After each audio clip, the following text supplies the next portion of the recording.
তোমার SSC result যেটাই হয়ে থাকুক না কেন 4.7, 4.8, 4 এর আশেপাশে অথবা 4 এর নিচে অথবা হয়তো জিপিএ 5, তোমার জন্য আমি এই ভিডিওতে 3টা টিপস শেয়ার করব যেটা কলেজ অ্যাডমিশন এবং সিলেকশনের সময় সরকারি হোক অথবা বেসরকারি সবচেয়ে বেশি তোমাকে হেল্প করবে।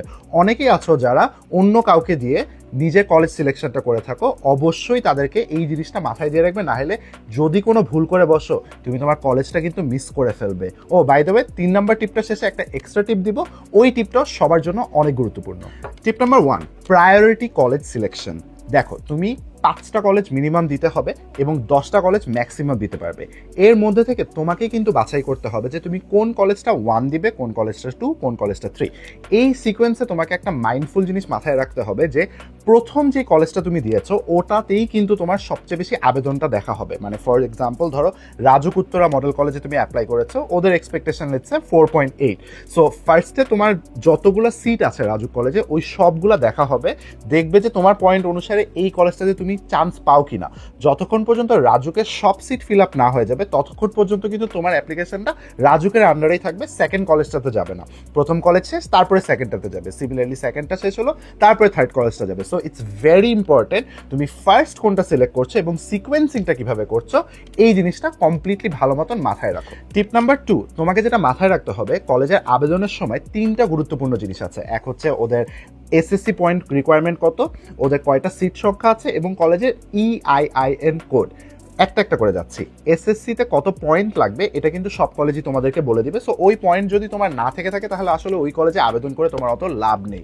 2 নাম্বার পয়েন্ট হচ্ছে ওই কলেজে আসন সংখ্যা কত আছে। যদি আসন সংখ্যা অনেক লিমিটেড থাকে তাহলে কি ওটা তোমার প্রায়োরিটি সিকোয়েন্সে 1, 2, 3 কোথায় দিবে এটা তোমার মাথায় রাখতে হবে। 3 নাম্বার পয়েন্টটা হচ্ছে EIN কোড। এটা হচ্ছে যখন তুমি আবেদনের ফর্মটা ফিল আপ করবে এই কোডটা অবশ্যই তোমাকে লিখে রাখতে হবে। সো এই কোড যদি তুমি কালেক্ট না করো তাহলে তোমার জন্য বিপদ হতে পারে। কি করতে হবে ভাইয়া? ভেরি সিম্পল, তোমার বড় ভাইয়ারা আছে, তোমার স্কুলের টিচাররা আছে, তুমি আশেপাশে ঘুরে দেখতে পারো, ইন্টারনেটে সার্চ করতে পারো, চ্যাট জিপিটিতে সার্চ করতে পারো, সব জায়গায় সার্চ করে দেখবে যে তোমার লোক্যালিটির পাশে কোন কোন কলেজ আছে, কোন কলেজের ফিচার্স কীরকম, কোন কলেজে কী কী সার্ভিসেস আছে, ওই সবগুলো অনুযায়ী একটা তালিকা বানাবে। ওইটার মধ্যে থেকে তুমি ডিসাইড করবে যে তুমি কোন কলেজটার সিকোয়েন্সিং ঠিক করতে চাও এবং পাশাপাশি এই তালিকাটার একটা ফুল কলামগুলো বানিয়ে ফেলবে যে এটার এসএসসি পয়েন্টের রিকোয়ারমেন্ট কত, এটা কয়টা সিট আছে এবং এটার EIN কোড কত। তাহলেই তুমি ডিসাইড করতে পারবে যে কোন কলেজটা তোমার প্রায়োরিটিতে কততে দেওয়া উচিত। টিপ নাম্বার 3, ভেরি ইম্পর্টেন্ট। আমরা সবাই অনেক কনফিডেন্টলি যেটা হয় যে 5টা কলেজেই জাস্ট অ্যাপ্লাই করে ফেলি।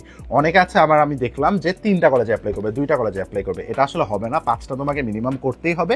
বুদ্ধিমানের কাজ হবে 10টা কলেজে অ্যাপ্লাই করা। ওই যে লিস্টটা বানালে, লিস্টটার মধ্যে থেকে তুমি দেখলে যে তোমার আশেপাশে কোন কলেজ বেটার, সিনিয়ররা কোন কলেজ বেটার বলতেছে, ওখান থেকে best way to do is not just 5, 10টাই লিস্ট একবারে সাবমিট করা, যাতে তুমি প্রায়োরিটি ওয়াইজ বেস্ট যেই কলেজটাই হোক না কেন, ধরো তুমি কোনো কারণে 5 নাম্বার কলেজটাও পেলে না, 6 নাম্বার কলেজ অথবা 7 নাম্বার কলেজটা যেন তোমার চয়েস অনুযায়ী হয়। মোস্ট ইম্পর্টেন্ট পয়েন্টারে যাওয়ার আগে আমি তোমাদেরকে একটা জিনিস বলে রাখতে চাই, আমাদের কিন্তু এইচএসসি 27 ব্যাচের জন্য অলরেডি অনলাইন ব্যাচের সকল কোর্সেস শুরু হয়ে গিয়েছে।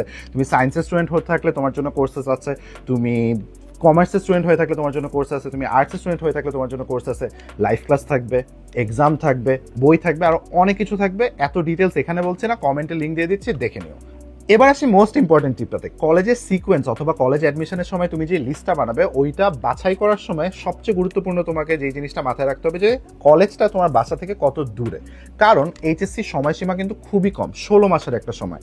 পরীক্ষা দিবা, ক্লাস করবা, এটা করবা, ওটা করবে, এটা করতে করতেই দেখবা সময় চলে যাচ্ছে। এখন তুমি ওইটা বিবেচনা করলে যদি অনেক দূরের কোনো একটা কলেজে অ্যাপ্লাই করে ফেলো তাহলে কিন্তু না তুমি পড়ার সময় পাবা, না তুমি নিজেকে এনজয় করার সময় পাবা, না তুমি প্র্যাকটিস করার সময় পাবা। সো এই জিনিসটা is very important to keep in mind. কলেজের লোকেশন, কলেজের ফিচার্স, কলেজের ক্লাবস, কলেজের সকল ধরনের সার্ভিসেসগুলো যদি তুমি মাথায় রেখে তোমার ডিসিশনটা নাও এবং তোমার প্রায়োরিটি সিকোয়েন্সটা সাজাও, তখনই তুমি একমাত্র সবচেয়ে বেস্ট ডিসিশনটা নিতে পারবে যে কলেজ আবেদন করার সময় কোন কলেজটা তোমার জন্য বেস্ট হবে। সো ইয়েস, কলেজ আবেদন নিয়ে যদি তোমাদের কোনো ধরনের প্রশ্ন থাকে অবশ্যই আমাকে কমেন্টে জানাবে এবং কলেজ অ্যাডমিশনের পাশাপাশি এইচএসসি রিলেটেড যদি কোনো কোয়েশ্চেন থাকে আমাকে কমেন্টে করতে পারো, আমি তোমাদের উত্তর দিয়ে দিব।